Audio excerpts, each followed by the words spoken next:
Next one, sum number 10. Find out the profit as per cost records and financial accounts from the following information and reconcile the result. Particular product A, product B. In this problem, they are given the two products. We are find out in the profit as per cost accounts and also reconciliation. Okay, number of units. Okay, profit as per cost account and financial account also. Okay, next one, number of units produced and sold. Product A 600, product B 400. So produce ಮಾಡಿರೋದು and sold ಮಾಡಿರೋದು ಎರಡು ಕೂಡ ಒಂದೇ units. Total direct materials 3600, 2800. Total direct wages 3000, 2400. Selling price per unit 25 and 30. Number of units sold ಕೊಟ್ಟಿದ್ದಾರೆ both the products ಅಲ್ಲಿ and per unit selling price ಕೂಡ ಕೊಟ್ಟಿದ್ದಾರೆ. Works on cost is charged at 80% on direct wages and office on cost at 25% of work cost. This information related to cost account. Next one, actual works expenses amounted to 4500 and office expenses rupees 3900. This is the estimation, okay, our target, our analyzation. But this is the actual cost. So actual cost comes under the financial account. Okay, there was no opening and closing stock. ಅಂದರೆ ನಾವು opening and closing stock ಯಾವುದೂ ಇಲ್ಲ. Material, wages and then work cost and office ಎಕ್ಸ್ಪೆನ್ಸಸ್ನ ಕೊಟ್ಟಿದ್ದಾರೆ. So first we should find out the statement of cost sheet or profit of the cost sheet ನೋಡೋಣ. So statement of cost and profit of manufacturing company for the year ended. So ಇಲ್ಲಿ ಎರಡು ಯೂನಿಟ್ಸ್ನ ಕೊಟ್ಟಿರೋದ್ರಿಂದ product A, product B ಮಾಡೋಣ and grand total ಮಾಡ್ಕೊಳ್ಳೋಣ. Particulars ನಿಮ್ಗೆ ಗೊತ್ತೇ ಇದೆ, direct material, direct labour, direct expenses. The aggregate value of direct material, labour and expenses equals to prime cost. Prime ಕಾಸ್ಟ್ಗೆ ವರ್ಕ್ಸ್ ಓವರ್ ಹೆಡ್ ಎಕ್ಸ್ಪೆನ್ಸಸ್ನ add ಮಾಡಿದ್ರೆ that's comes to works cost. And then work ಕಾಸ್ಟ್ಗೆ office and administration ಎಕ್ಸ್ಪೆನ್ಸಸ್ನ add ಮಾಡಿದ್ರೆ then comes to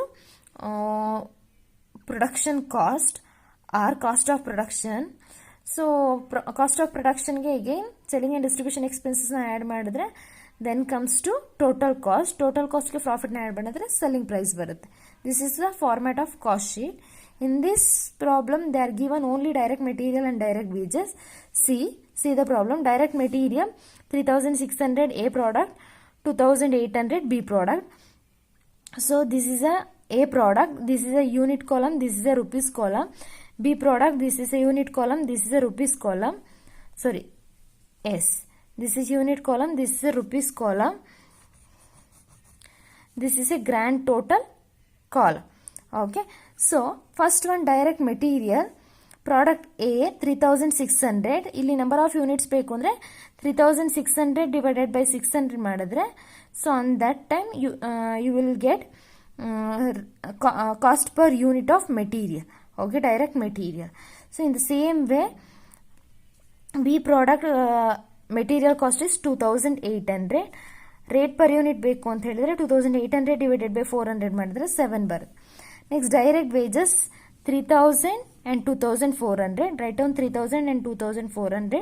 unit cost ಬೇಕು ಅಂದರೆ 3000 divided by 600. ಇಲ್ಲಿ ಬೇಕು ಅಂದರೆ 2400 ಡಿವೈಡೆಡ್ ಬೈ 400 ಮಾಡಿದ್ರೆ ಯೂನಿಟ್ ಕಾಸ್ಟ್ ಬರುತ್ತೆ. ಸೊ ಈಗ ಟೋಟಲ್ ಮಾಡಿ 3600 plus 2800 equals to 6400 grand total of direct material. 3000 plus 2400 equals to 5400 is a grand total of direct wages. So ಇವಾಗ ಡೈರೆಕ್ಟ್ ಎಕ್ಸ್ಪೆನ್ಸಸ್ ಇಲ್ಲ ನಮಗೆ, ಇರುವಂಥದ್ದನ್ನೇ ನಾವು ಆ್ಯಡ್ ಮಾಡ್ಕೊಬೇಕು. So 3600 plus 3000 equals to 6600. 2800 plus 2400 equals to 5200 is a prime cost of B and prime cost of A. Grand total of prime cost 11800. Next computation of the work cost. So ಅವರು ಹೇಳಿದ್ದಾರೆ work cost on cost is charged at 80% on direct wages ಅಂತ ಹೇಳಿದ್ದಾರೆ. So plus work cost ಮಾಡ್ತೀರಾ prime ಕಾಸ್ಟ್ಗೆ 80% of wages ಅಂದರೆ wages ಬಂದು 3000 ಇದೆ. 3000 into 80% ಮಾಡಿದ್ರೆ okay ನೋಡಿ 80% ಆಫ್ ವೇಜಸ್ ಮೇಲೆ 3000 ಇಂಟು 80% ಮಾಡಿದ್ರೆ ಓಕೆ ವೇಜಸ್ ಬಂದು 3000 ಇದೆ, ಇದ್ರ ಮೇಲೆ 80% ಮಾಡಿದ್ರೆ 2400 ಬರುತ್ತೆ. 2400 ಡಿವೈಡೆಡ್ ಬೈ 600 ಮಾಡಿದ್ರೆ 4 ರೇಟ್ ಪರ್ ಯೂನಿಟ್ ಬರುತ್ತೆ. ಅದೇ ರೀತಿ ಇಲ್ಲೂ ಕೂಡ direct wages of product B ಬಂದು 2400 ಇದೆ.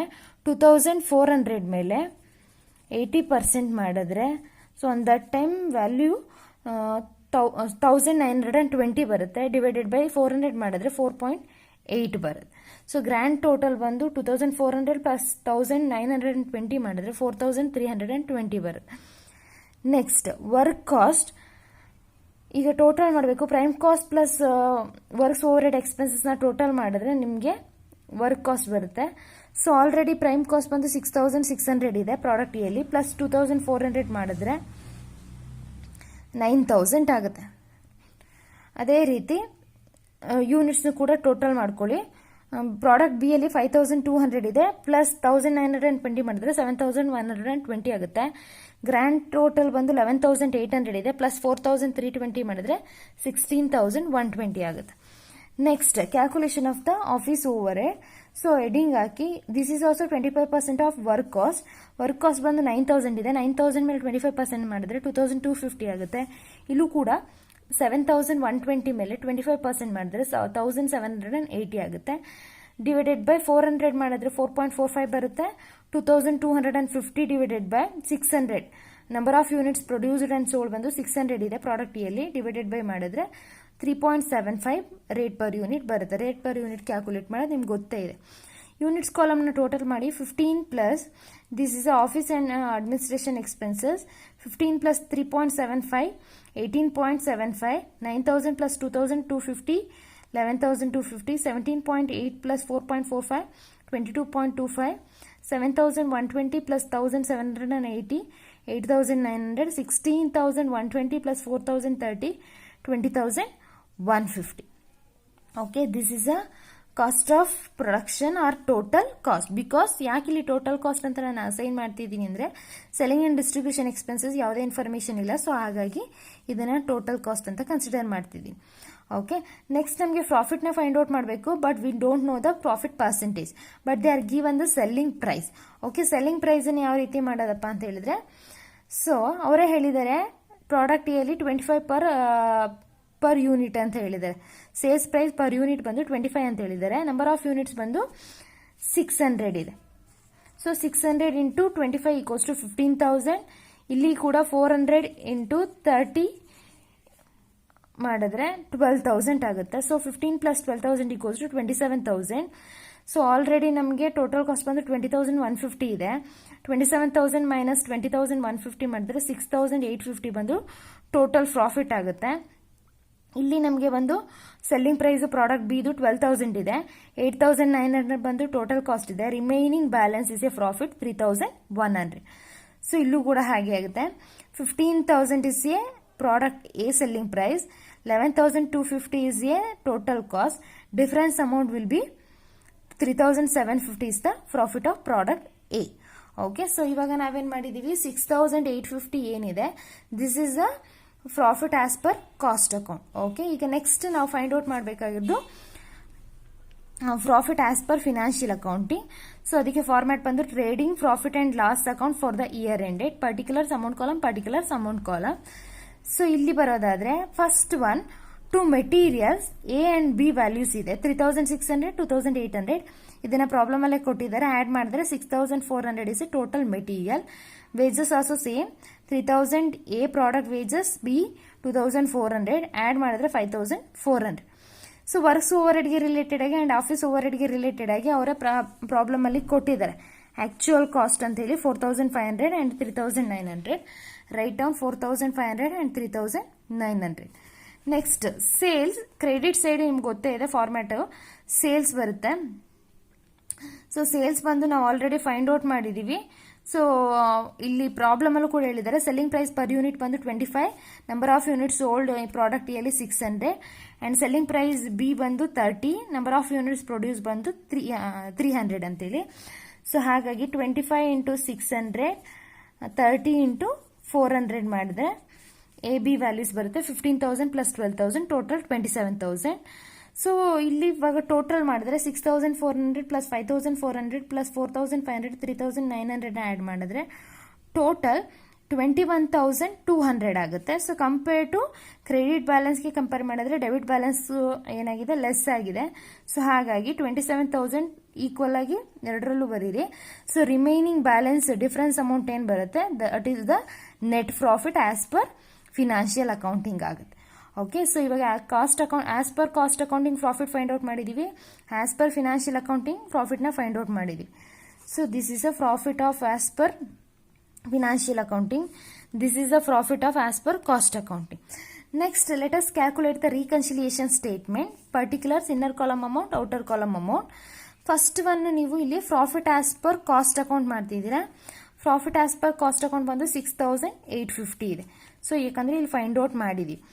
ನೆಕ್ಸ್ಟ್ ಒನ್, ಇಲ್ಲಿ ನಮ್ಗಿರುವಂಥದ್ದು ಎರಡೇ ಐಟಮ್ಸ್, ಒಂದು ವರ್ಕ್ಸ್ ಓವರ್ ಹೆಡ್ ಮತ್ತೊಂದು ಆಫೀಸ್ ಓವರ್ ಹೆಡ್. ಇಲ್ಲಿ ಯಾವುದೇ ರೀತಿಯಾದಂತಹ purely financial incomes, purely financial expenses ಇಲ್ಲ. And then some costs are not included in financial accounting ಇಲ್ಲ. Undervaluation of closing stock, overvaluation of opening stock ಇಲ್ಲ. So ಯಾವುದೇ ರೀತಿಯಾದಂಥ additional information ಇಲ್ಲ. So ಹಾಗಾಗಿ ಏನು ರಿಮೈನಿಂಗ್ ಬ್ಯಾಲೆನ್ಸ್ಗಳಿದೆ ಅದನ್ನು ಮಾಡ್ತಾ ಹೋಗೋಣ. So first one works overhead. So see, works overhead financial ಅಕೌಂಟಿಂಗಲ್ಲಿ 4,500 ಇದೆ. ಬಟ್ ಕಾಸ್ಟ್ ಅಕೌಂಟಿಂಗಲ್ಲಿ ಬರೋದಾದರೆ 4,320 ಇದೆ. Okay, so this is a undervaluation of works overhead in cost account. ಹಾಗಾಗಿ this is the deductible item. So ಹಾಗಾಗಿ under absorption of works overhead 4,500 is the financial accounting value, 4,320 that means 2,400 in product A, 1,920 in product B. Add ಮಾಡಿದ್ರೆ 4,320 is the cost accounting works overhead. So difference amount will be deductible. So 180 ಆಗುತ್ತೆ.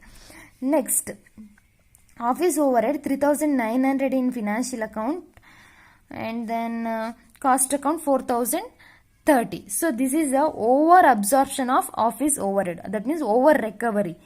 Okay, so 4,030 is a financial, 4,030 is a cost accounting. That means 2,215 in product A, 1,780 in product B. Okay, 3,900 in financial accounting. So the difference amount will be added in net profit as per cost accounting. That is 130. Okay, 6,850 plus 130 equals to 6,920 and minus 180 is the under absorption of works overhead. The remaining balance is 6,800.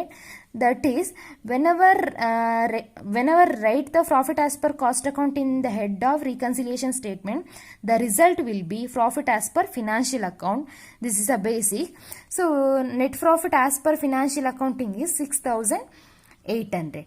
So now already ಮಾಡಿದೀವಿ, find out ಮಾಡಿದೀವಿ. So this is a cross verification. Okay, so this is a 10th one sum. So ನಾನು ಎಲ್ಲ ರೀತಿಯಾದಂಥ variety ಸಮ್ಸು ಕೂಡ ಮಾಡಿಸಿದ್ದೀನಿ. So ಈ ಸಮಲ್ಲಿ especially ನೀವು reconciliation ಸ್ಟೇಟ್ಮೆಂಟ್ನ ಮಾಡಬೇಕು ಅಂದರೆ before calculating the reconciliation statement you should calculate the profit as per cost accounting and then profit as per financial accounting. Okay, so thank you.